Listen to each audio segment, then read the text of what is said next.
All right, hello everybody.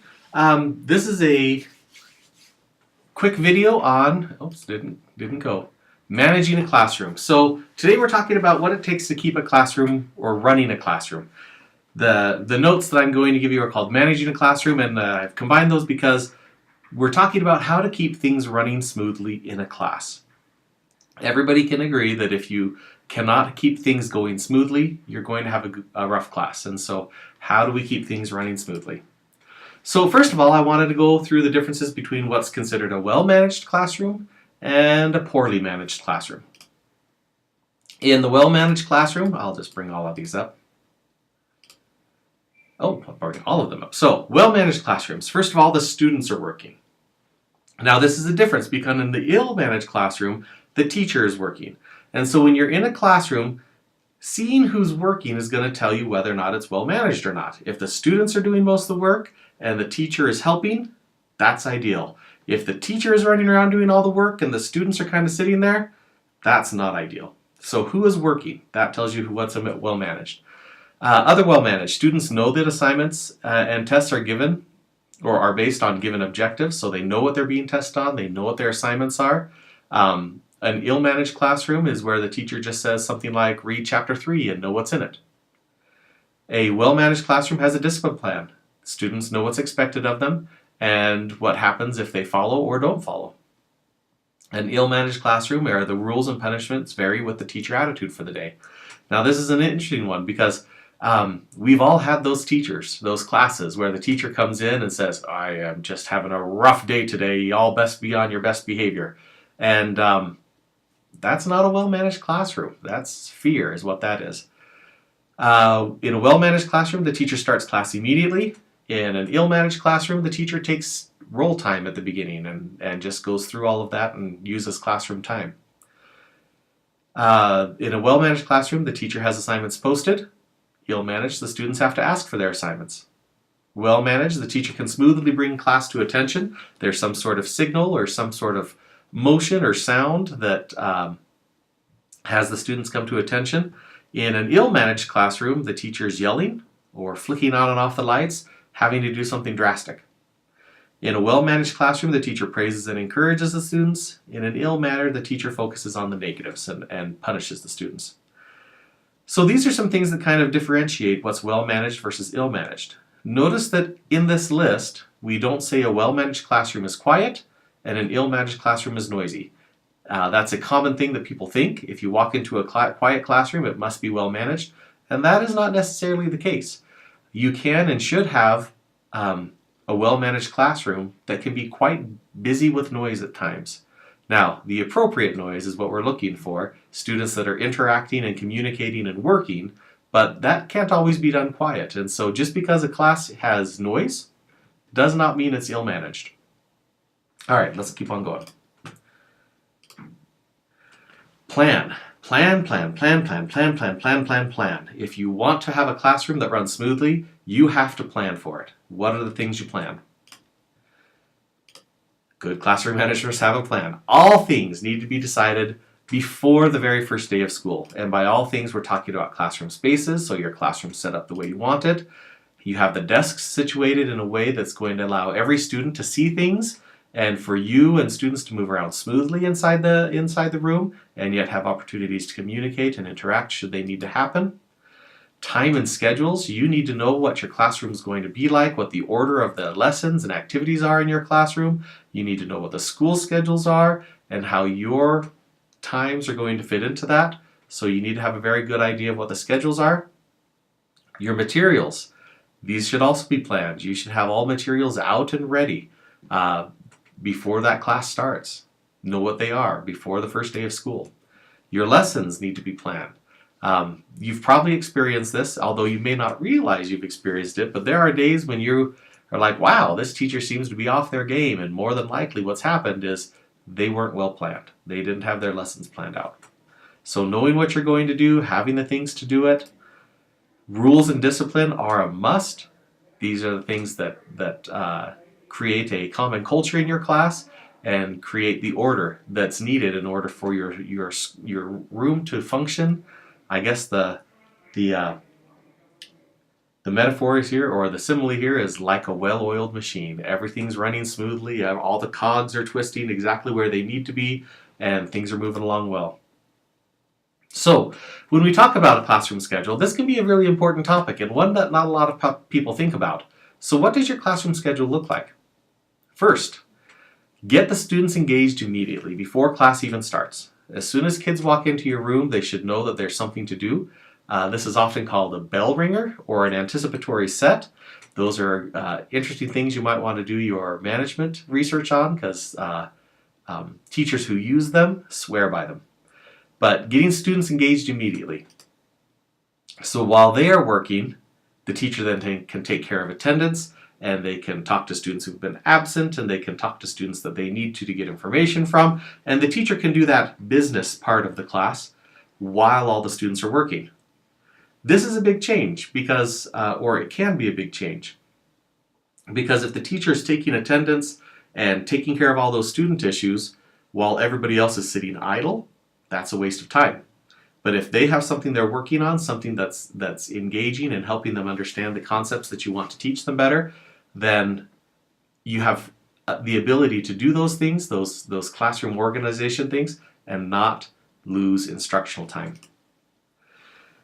After you have the class going, you've taken attendance. One thing that you may not be aware of: why are all public school teachers so freaked out about attendance? Why is it so important? A lot of schools will require you to report your attendance within the first 5 minutes of class, and somebody actually comes by and collects those. The reason attendance is so important is because that's where our money comes from. And so if you have a lot of students absent, you get less money the next year. And so having accurate attendance and high attendance is really necessary in schools, budgetary-wise, and that's why there's such a focus on it. But anyway, so you got to get all those classroom organizational things done. If the students are working while you do that, that's 10 times better. Then you work on your lesson, the activities, the practices that you have your student do, whatever it is, the learning that takes place, and then you keep your students working until the end of class. You've all had or seen classes as well where if you finish your work and there's 10 minutes left, you can kind of sit and chat or do something. This opportunity, or when you let students use or waste the last 5, 7, 8 minutes of class, you're losing opportunities to, first of all, keep them engaged, give them better understanding, but then you're also creating opportunities for them to become disorderly. And so by keeping students engaged until the very end of class, it keeps your discipline problems down and it keeps your students learning engaged. So some common ideas for this are things called an exit ticket, where students have to present a certain amount of learning or a certain objective. They write it out and they give it to you on their way out. So this keeps them busy until the very end. One thing that I always did is I had these books called Darwin Awards. I still have them. And here I am not looking at the camera because I thought I had them right here, and I don't see them. So, Darwin Awards were little science things about silly people doing silly things. And so in my own class, whenever I had 3 or 4 minutes left and most everybody was done, I would break out the Darwin Awards and we'd talk about what happened, get a good laugh, connect it to natural selection, things like that. Objective review, a lot of teachers will do an objective review the last 2 minutes of class where they get everybody's attention and they talk about, this is what we had planned for the class today. Did we accomplish it? This is what you were supposed to learn in the class today. Did you learn it? And they review those concepts just to make sure that the students remembered, yeah, that's what I did today. And so the teacher can get confirmation, yes, the activity was not wasted. So a classroom schedule, this is a basic one. You get them going right away, you do your lesson, and you keep them going to the end. Yeah. There's a lot of focus in this one on wasting time, and there's a reason for that. Is when the ineffective teacher takes 5 minutes to take attendance and then gives students free time for the last 5 minutes of class, that happens every period, then that teacher has lost an entire week of teaching over the school year.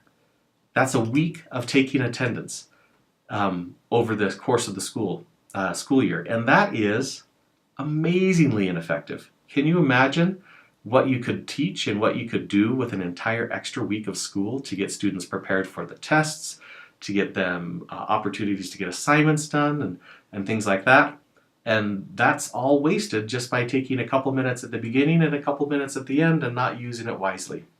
And so schools are very concerned about ineffective time. It is utterly important. Your time in your classroom with your students is utterly important. So that's the plan section. This is classroom discipline. Order is not punishment. Okay? So this is just a fun thing, and I want you to look at these two pictures. Which one best represents school discipline, and why? So you have the dunce over here, and you have the martial arts expert over here.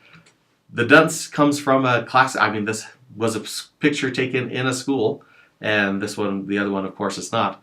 When we talk about discipline, we're not talking about punishment. We're not talking about anger or suppressing things. We're talking about teaching students how to discipline themselves, teaching them how to act in a school so that they can get the most out of their education. Therefore, in my mind, this one, the martial arts expert, is the much better representation of school discipline, because we want students to be able to check themselves. You know, they work effectively, they work with their partner, they do all these things, and if they have that self-discipline, then there's very little need for the teacher to have to take over. And so by teaching that and helping that, school becomes this, once again, the simile of a machine. Every cog's working what it's supposed to do, it all works together, and the outcome is very good. When you focus on just the punishments, you have a rougher time. Discipline is teaching students to master their behavior for learning. That's what a discipline plan is. How do we teach them to master their own behavior? So the discipline plan is how you will create an orderly environment in your classroom. You need to have rules in your classroom. 3 to 5. Only 3 to 5. Your rules should be very concise and minimal. Of course, with those rules, you need consequences, both good and bad. And Harry Wong is going to go into a lot more explanation of this in his video, so I'm going to not go into a lot of explanation here. You also need to get your procedures. Your discipline is based on procedures for accomplishing tasks. And so students need to understand, if I'm absent, then I do this.